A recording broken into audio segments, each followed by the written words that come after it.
Binary isomorphous system.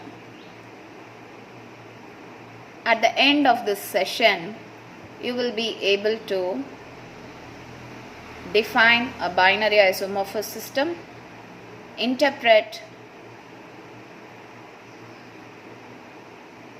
a binary isomorphous phase diagram by marking the various regions and boundaries, utilize the tie line rule and the lever rule to calculate the composition and fractions of the different phases present at any particular temperature for any particular alloy.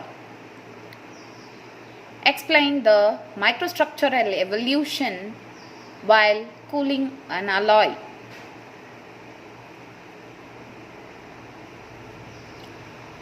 Comprehend complete solid solubility in terms of Hume-Rothery's rules. A binary isomorphous system, as the name indicates, binary means two. An alloy consisting of two elements, example copper-nickel alloy, is a binary system. Any system consisting of two elements is called a binary system.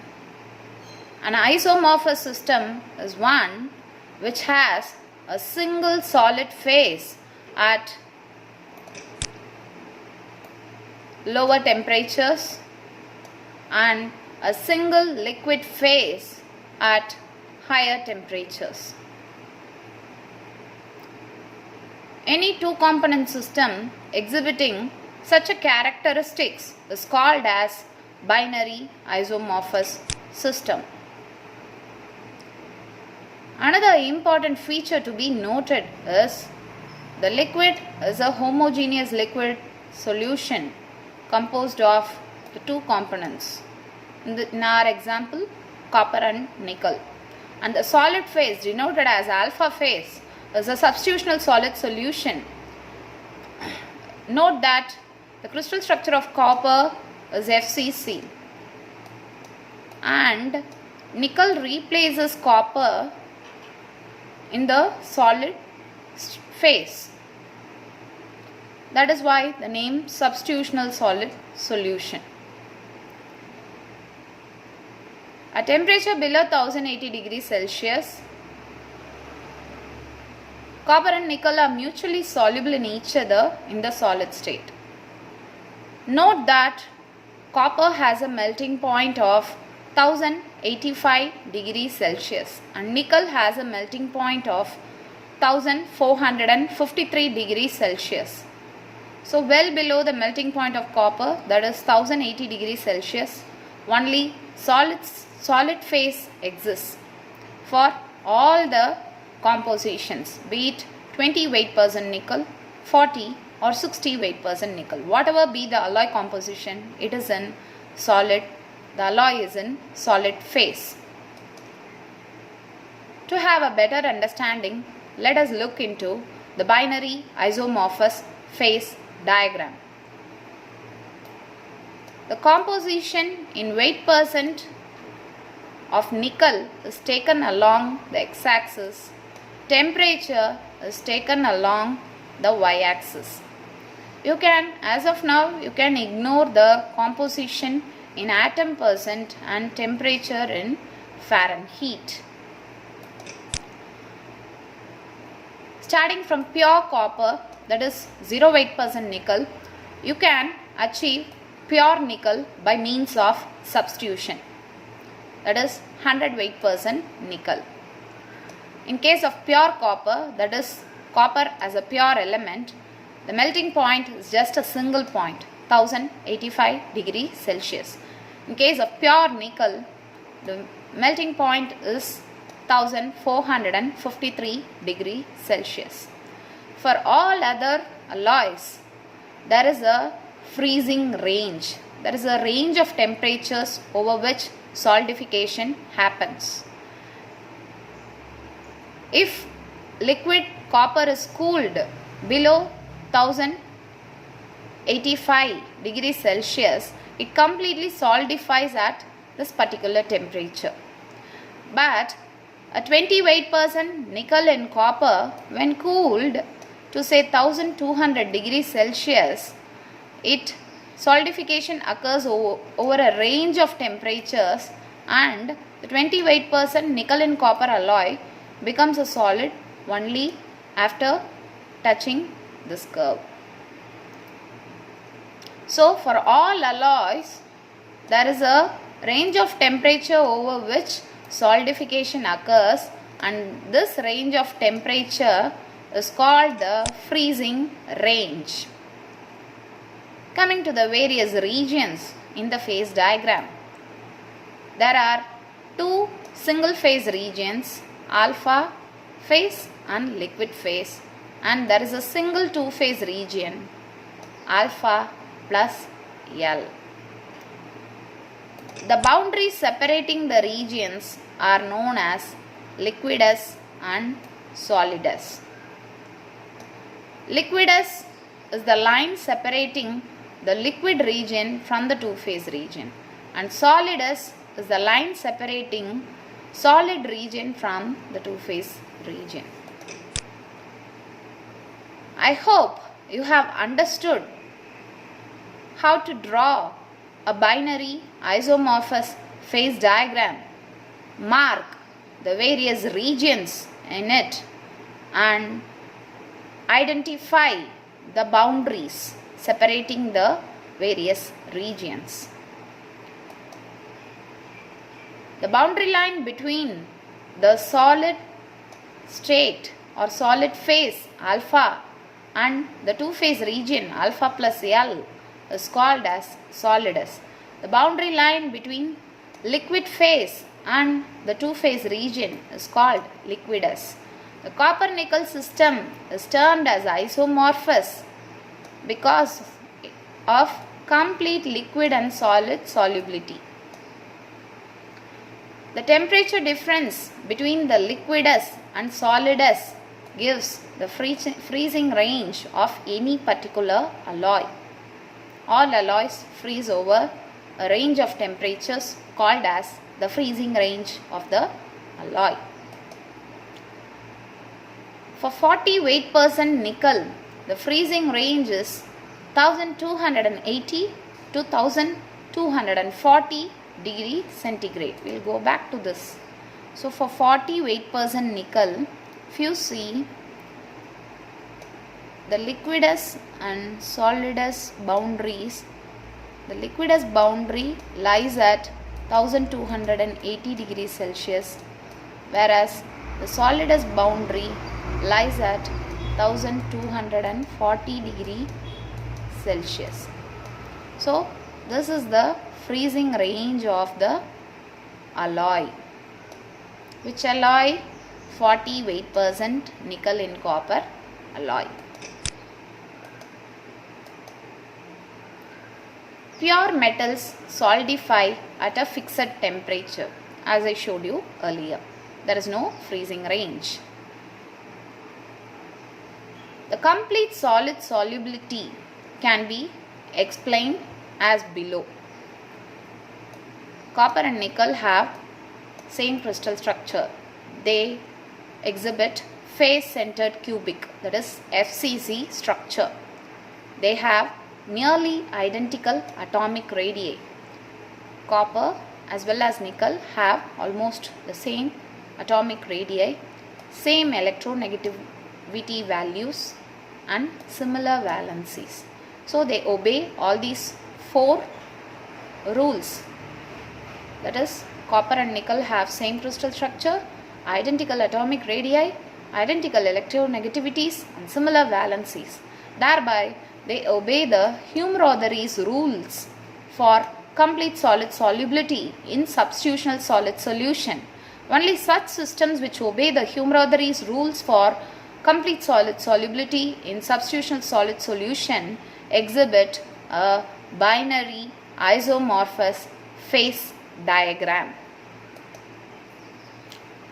Now we are interested in finding the phases present by knowing the alloy composition and temperature.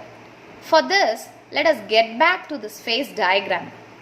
There are 2 points denoted as A and B. If you consider point A, what can you interpret? Point A has an alloy composition of 60 weight% nickel.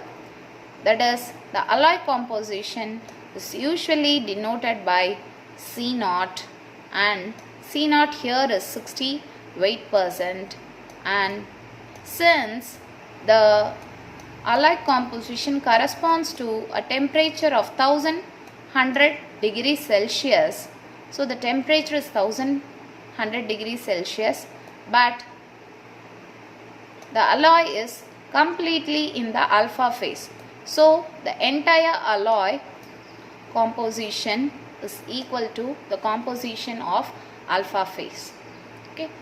So if any point lies in a single phase region, the alloy composition is same as the phase composition, which corresponds to the phase of that region. So in single phase region, it is easy to interpret the phase composition.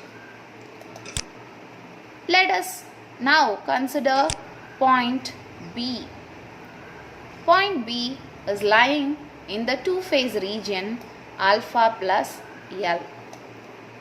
How will you find the alloy composition? Alloy composition, it is quite easy. Just drop a perpendicular. So this will be the alloy composition C0. In this case, it should be 35 weight% nickel. C0 is 35 weight% nickel. So you can see 35 weight% nickel in copper alloy is the alloy composition, which will be denoted by C0. But here there are both the solid phase as well as liquid phase, and they are in equilibrium. So how will you find the solid phase composition C alpha and liquid phase composition Cl? Here is where the tie line rule comes handy. What is tie line rule? A tie line is a line which is constructed across the two-phase region at a particular temperature of the alloy. So, since the temperature is held constant, it should be a horizontal in the phase diagram. The intersection of the tie line and the phase boundaries on either sides are noted. The point of intersection of the tie line with the solid S corresponds to the composition of the solid phase alpha, that is C alpha. Similarly, the point of intersection of the tie line with the liquid S will give you the liquid phase composition Cl. To understand this better, we will consider an enlarged view of the diagram we have seen earlier. So we are just considering a portion of the binary isomorphous phase diagram. We are having a look at the enlarged view of the region around point B. B, as I told you earlier, corresponds to 35 weight%. That is, C0 is 35 weight% nickel in copper, and this is known as alloy composition. How will you find what is the fraction of alpha and fraction of liquid present at this particular temperature of say 1250 degree centigrade? For that, we are constructing this blue line which intersects the liquidous boundary at this point and the solidus boundary at this point. this is a horizontal line at this particular temperature. So the point where the tie line, this horizontal line is what is known as the tie line. The point where the tie line intersects the liquidus boundary gives you the composition of the liquid phase at that particular temperature. Similarly, the point where the tie line intersects the solidus boundary gives you the solid phase composition C alpha at that particular temperature. So that is what is said here. Now we know that alpha and liquid phases are present in the corresponding compositions. What about the amount of alpha phase present or amount of liquid phase present? To understand and interpret the amount of the solid phase or liquid phase present, we construct a lever rule with the fulcrum of the lever resting at the point under consideration, that is point B in this case. So this is a lever whose fulcrum rests at point B. The length of the lever here is R, and the length of the lever from point B to the solidus curve is S. Suppose I am interested in finding the fraction of alpha phase present, then it is given by F alpha equal to the opposite phase R by the total lever arm R plus S. So here the fraction is present is found using the lever rule. The tie line is constructed across the two-phase region at the temperature, at which particular temperature we need the fraction. So at that particular temperature we construct the tie line, that is a horizontal line in the phase diagram. The overall alloy composition C0 is located on the fulcrum of the tie line, which now acts as a lever. Okay. The fraction of alpha phase, suppose we need the alpha phase, the fraction of alpha phase will be, as I illustrated earlier, R by R plus S, that is opposite lever arm by total lever arm. Okay. So in terms of composition, it will be C0 minus L, because let me get back there. R is C0 minus CL and S is C alpha minus C0. So C0 minus CL by C alpha minus CL. So as of now we have seen how to use the tie line rule and lever rule in finding the composition and fractions of the phases present. Similarly, if we need the liquid phase fraction, FL will be 1 minus F alpha,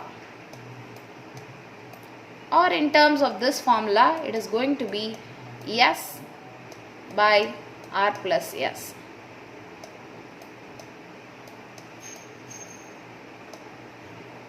Okay. Hope these things are clear. Now we will move on to the next part, the microstructure evolution. The microstructure evolution is as shown. Suppose we are considering a 40 weight% nickel. It is a complete liquid above the liquidus boundary. On touching the liquidus boundary, there are formation of nuclei. The nucleation and growth leads to formation of a polycrystalline solid when cooled below the solidus curve. This explains the microstructure evolution in case of a binary isomorphous system. Let us go through one small exercise in view of the tie line rule and the lever rule. If alpha equal to 82 percentage of B, so here you must understand the binary isomorphous system is of two elements A and B. So the phase diagram, I have drawn a rough phase diagram here. It is pure A to pure B. In between you have the composition weight percent of B. So the alpha phase has 82 weight percent B. That is C alpha is 82 percentage of B. And C liquid, the liquid phase has 57 weight percent B. And the alloy composition is also given. It is 73 weight percent B. So I have noted down here C alpha is 82 weight percent B, C naught is 73 weight percent B, and Cl is 57 weight percent B. You are asked to find the fraction of liquid. As I told you earlier, the fraction of liquid will be the opposite lever arm. That is, the liquid is here. So here the opposite lever arm will be this one. This is the opposite lever arm, that is C alpha minus C naught by the total lever arm, that is C alpha minus Cl. So on substituting these values, you must get the answer as 0.36. Okay. So I hope in this exercise you try to find what will be the fraction of the alpha phase. Okay. Try to find as an exercise. Okay. Now I would like to discuss a question that has been oft repeated in the university examination question paper. It is a question carrying full 16 mark. Okay, the question runs like this. What is binary phase diagram? Explain in detail about binary isomorphous system and the regions present in it. Okay, so you must note that this is a 16 mark question. So you will be expected to present maximum details possible in a crisp and legible way. For your information, any examiner or evaluator examining your answer sheet will be given a blueprint or a rubric depending on which he will evaluate or mark your answers. Here I am making available a holistic rubric which shows what is expected of you. This is the rubric for the 16 mark. You can see there is a 2 mark for defining binary system and binary phase diagram. So you must define what a binary system is and what is meant by binary isomorphous phase diagram. You must put in factors such as the concept of complete solid solubility, and hence in a binary isomorphous phase diagram there is a single solid phase at lower temperatures and a single liquid phase at higher temperatures. You must explain the binary isomorphous system and the regions and boundaries in the phase diagram. This will carry a solid 6 marks because the way you draw the phase diagram with all the axes and regions marked legibly, you must mark the x-axis properly as the composition weight percent of element B. In our case it is nickel, and you must mark the various melting points of pure elements, and you must discuss about the freezing range of alloys, and all the details must be put forth in a very clear and legible way. So that will carry a solid 6 marks. Explaining, though the tie line rule and lever rule has not been asked explicitly, you will be expected to explain how the tie line rule and the lever rule are used in calculation of the composition and fraction of the constituents at any particular temperature. So a clear and precise representation of what you know about the tie line rule and lever rule and its use in calculating the composition and fraction of the constituents is also expected. And you can look here, there will be a 4 mark allotted for the microstructure evolution. So the microstructure evolution, that is the diagram we saw here. You must draw this diagram and you must also be able to explain it in words. That is, a 40 weight percent nickel alloy is cooled from say 1400 degrees Celsius.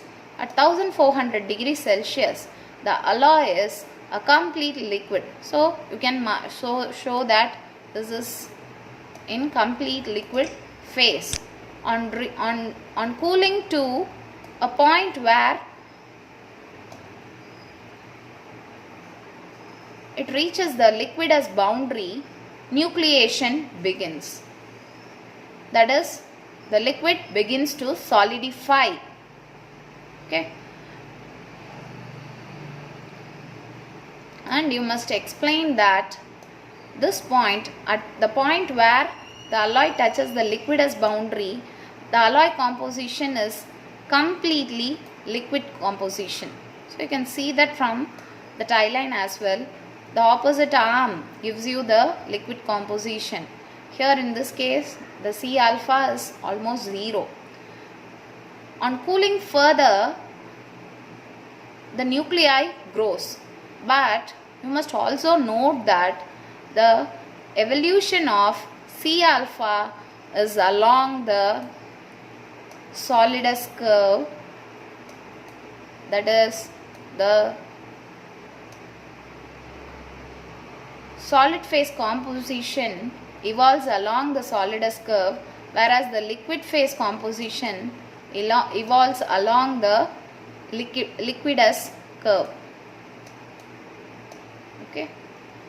So on reaching the solidus curve, the liquid phase composition, though there is a finite liquid phase composition, you can see that the fraction of the liquid phase has become 0 here. Okay. So the evolution of the compositions are along the respective curves. That is, the solid phase composition C alpha evolves along the solidus curve, whereas the liquid phase composition Cl evolves along the liquidus curve. Though the cooling is shown along the vertical line, actually the liquid is cooled along, or the liquid composition evolves along a line running along the liquidus line, and the solid phase composition evolves along the solidus boundary. Okay. And you can see that the final microstructure on cooling well below the solidus is a polycrystalline solid phase. The reason for polycrystallinity is the various sites of nucleation. So though this may seem a very straightforward diagram, you must be very careful in explaining the microstructure evolution.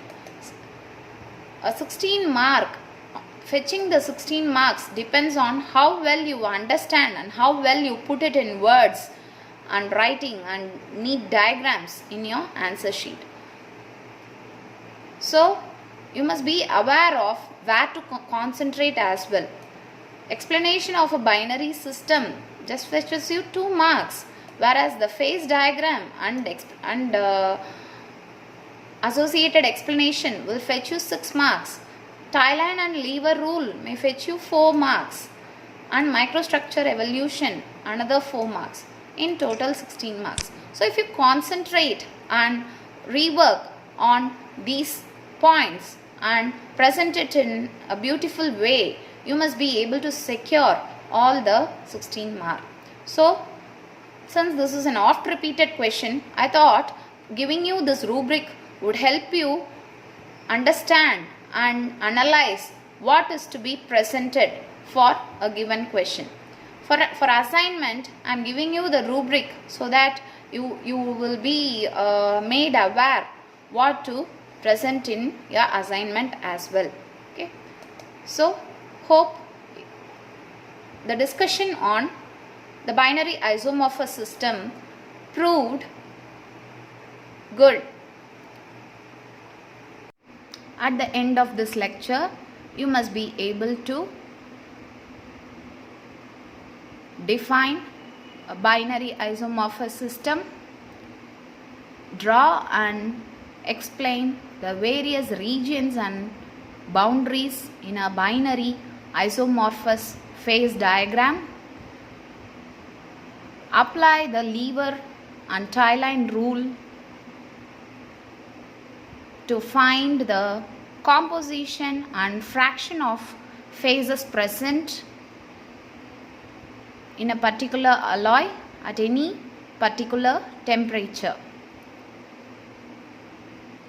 Describe the microstructural evolution of the alloy when cooled.